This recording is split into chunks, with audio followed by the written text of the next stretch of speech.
Assalamualaikum warahmatullahi wabarakatuh. Apa kabar semua teman-teman? Jumpa lagi bersama kami di channel Kang Teknik ya. Oke, di video kali ini saya akan berbagi cara ya, cara memperbaiki kulkas Polytron 2 pintu yang mengalami tidak dingin ya. Untuk kulkas 2 pintu sendiri itu ada banyak kasus ya, seperti di bagian bawah itu tidak dingin, ataupun atas bawah nggak dingin ya. Nah, di video kali ini saya berbagi cara bagaimana cara mengatasinya ya teman-teman ya. Nah, langkah pertama yang perlu teman-teman cek ya, teman-teman bisa pastikan dulu kompresornya itu hidup atau enggak ya. Nah, sekarang kita langsung colokan aja, karena untuk beda ya kerusakan kulkas 2 pintu dengan yang 1 pintu itu lebih banyak yang 2 pintu ya untuk macam-macamnya, macam kerusakannya. Nah, sekarang kita pastikan apakah kompresornya hidup atau enggak. 1 2 3. Oke. Nah, di sini kalau misalkan kompresornya hidup, berarti nggak ada masalah di bagian relay ataupun overload. Nah, untuk relay seperti ini. Nah, kalau misalkan teman-teman colokin seperti ini, dia itu nggak bisa hidup ya. Dia itu nggak bisa hidup, dan biasanya di area overload selang beberapa detik ada suara cetik seperti itu ya. Nah, biasanya yang terjadi kerusakannya itu di area relay. Jadi teman-teman bisa cek di bagian relay.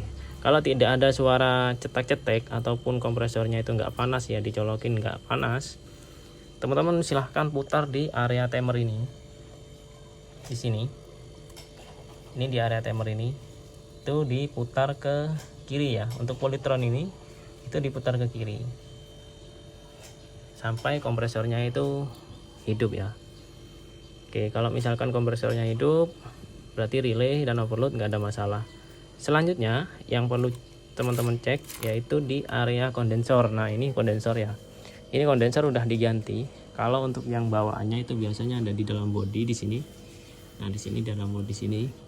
Kalau untuk yang sudah diganti itu ada di luar sini ya.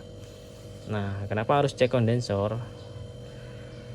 Karena untuk memastikan ya apakah freonnya itu ada atau enggak, dengan cara dicek kondensornya nih. Nah,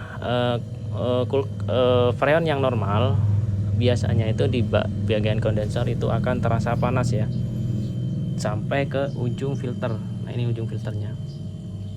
Ini udah panas.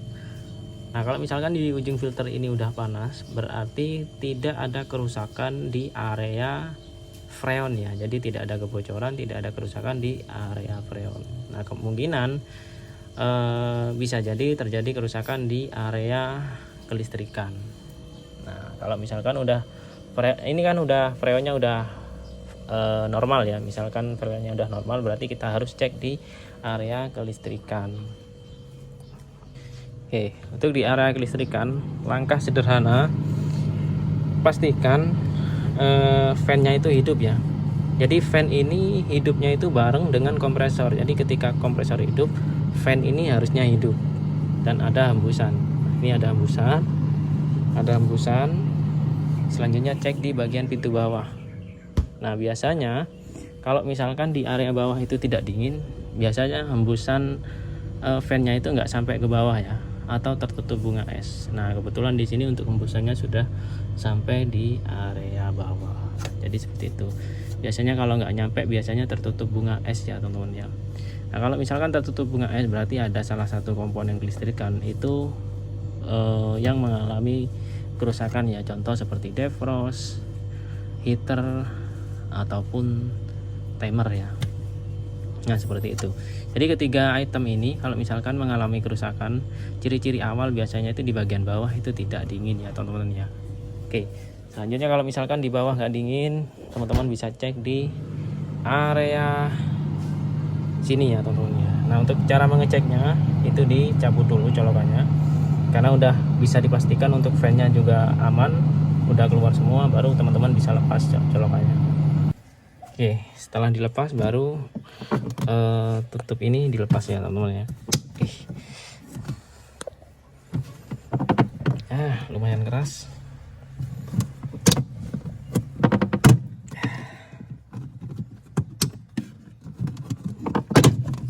Oke.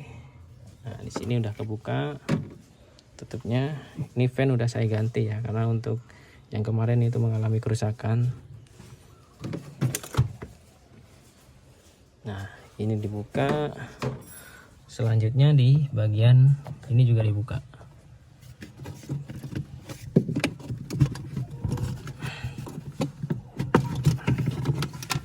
Oke. Nah, seperti ini ya. Oke. Ini udah saya buka. Karena fan-nya, apabila fan-nya masih bagus, jadi nggak perlu kita cek. Nah, selanjutnya apalagi yang perlu dicek? Nah, seperti yang saya sebutkan tadi ya, item tadi seperti defrost dan juga heater. Kalau heater di bagian bawah ya, di bagian bawah sini. Jadi teman-teman bisa pegang seperti ini. Kalau misalkan nggak pecah, berarti ada kemungkinan aman ya. Nah, kalau misalkan nggak pecah pun belum tentu aman ya kalau kita nggak menggunakan AVO ataupun nggak dicoba langsung 220 ya untuk heaternya. Jadi kalau teman-teman nggak ada AVO, teman-teman bisa langsung colokin ke 220. Ini nggak perlu lama-lama ya, nanti kasih listrik 220, dua kabel ini dicolokin gitu aja. Biasanya akan terasa hangat ya, selang berapa ya, sekitar 20 detikan lah, itu akan terasa panas ya di area sini. Itu kalau misalkan tidak panas sampai 1 menit, nah ada kemungkinan heaternya yang mengalami kerusakan. Jadi teman-teman bisa ganti heaternya ya. Nah, apalagi selanjutnya di sini untuk heater dan juga ada defrost ya teman-teman ya. Nah, ini adalah defrostnya. Oke, jadi ini adalah defrostnya.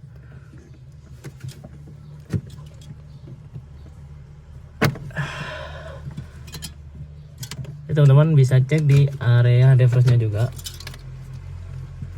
Oke. Nah, ini adalah defrost. Jadi ini fungsinya itu untuk mengatur jalannya heater ya teman-teman ya. Jadi ketika udah dingin nanti dia bisa mengatur jalannya heater. Nah, di dalam defrost ini ada bimetal ya. Dan di sini juga ada yang namanya fuse-nya ya teman-teman ya. Tuh, ada fuse-nya. Nih, di dalam ada fuse. Dan juga defrostnya seperti ini. Nah, kalau misalkan ciri-cirinya, ciri-ciri fisik ya untuk defrost sendiri itu biasanya di dalam udah banyak airnya ya.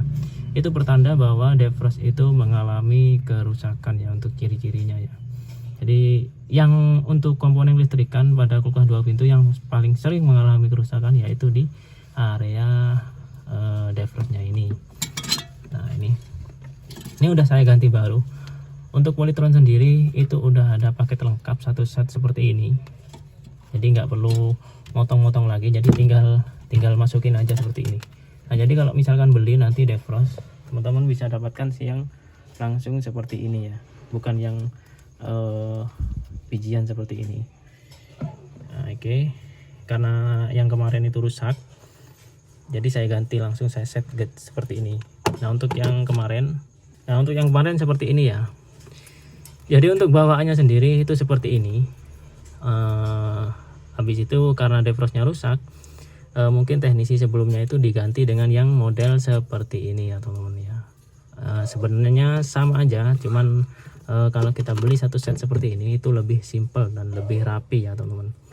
Nah, ini akhirnya karena nggak mungkin teknisi sebelumnya itu nggak bawa ya yang model seperti ini, akhirnya dipakailah seperti ini. Jadinya seperti ini ya defrostnya ya, 2 biji seperti ini. Nah, seperti ini. Nah, seperti ini. Jadi kurang pas lah, lebih rapi yang seperti ini. Jadi kalau misalkan teman-teman beli yang seperti ini itu langsung PNP ya, langsung nggak perlu potong-potong lagi. Ini bisa langsung pasang ya.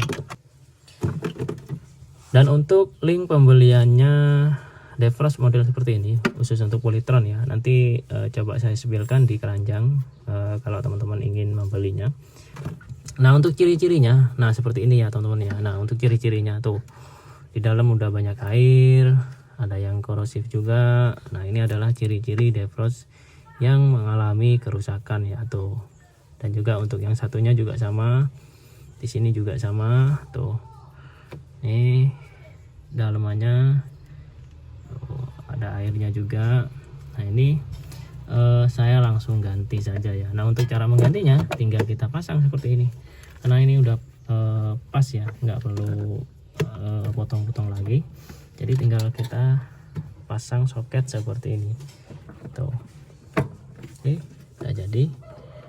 Nah selanjutnya untuk ini adalah jalur yang ke heater, jadi tinggal kita pasang seperti ini. Nah, oke. Dan juga yang satu juga seperti ini. Nah mudah kan ya. Jadi kalau misalkan udah yang pas itu lebih mudah. Sekarang kita pasang lagi. Oke.